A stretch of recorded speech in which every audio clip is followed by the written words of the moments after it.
جی بالکل دغه 14 نه چې کومه د اورګزۍ په کلایي سیمه کې شوې وه په دغه کې تر دې دمه کومه چې سرکري ذرایع دی د هغوی وینا ده چې 10 کسان چې کوم دي دا په حق رسېدلي دي او 40 نه زیات چې کوم دي هغه پکې سخت ژوبل شوي دي. دا وخت موږ موجود یو ډي ایچ کیو هسپتال د کوهاټ چې کوم دی دلته چې کوم ژوبل کسان دي هغه یې کوهاټ ته راوړي دي. په دغه کې یو کم 10 کسان چې کوم دي ژوبل کسان چې کوم زیات خطرناک یا لږ ژوبل شوي هغه کوهاټ کې دلته کې د هغوی علاج او معالجه روانه ده او 3 کسان چې کوم دي هغه پېښور هسپتال ته منتقل کړي شوي دي ولې چې د هغوی حالت صحیح نه ښودلی شوی. دا وخت موږ سره یو عین شاهد چې کوم په دغه دمکې کې ژوبل شوی هم دی هم موجود دی. سره خبرې کوو چې د 14 نه څنګه شوی او څه وایي دوی. السلام علیکم. السلام علیکم. څنګه یې وروره؟ ښه یم برابر. طبیعت دې اوس ښه دی؟ اوس شکر الله خو. څنګه واقعه څنګه شوې وه؟ واقعه ولاړو بس ولاړو یو دراز وخت او بس پرېوتو پته ونه لګېده. نن څه بازار او جمعه بازار و؟ نن جمعې میله ورځ وه. تاسو څه دپاره لاړوئ؟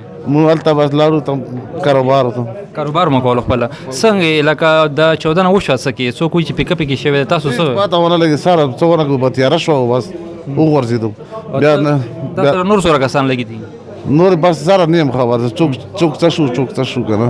صحیح. او څوک چېرته وړو څوک چېرته هسپتال. هلته په میلې کې د سکیورټي انتظامات نه اوسه؟ سکیورټي انتظامات شته خو بس پته ونه لګېده څه وجه وشو. صحیح. مخکې څه دغه شان دړکې خو نه وي میلاو شوې دي میلې دپاره؟ مخکې نه دړکې میلاو شوي.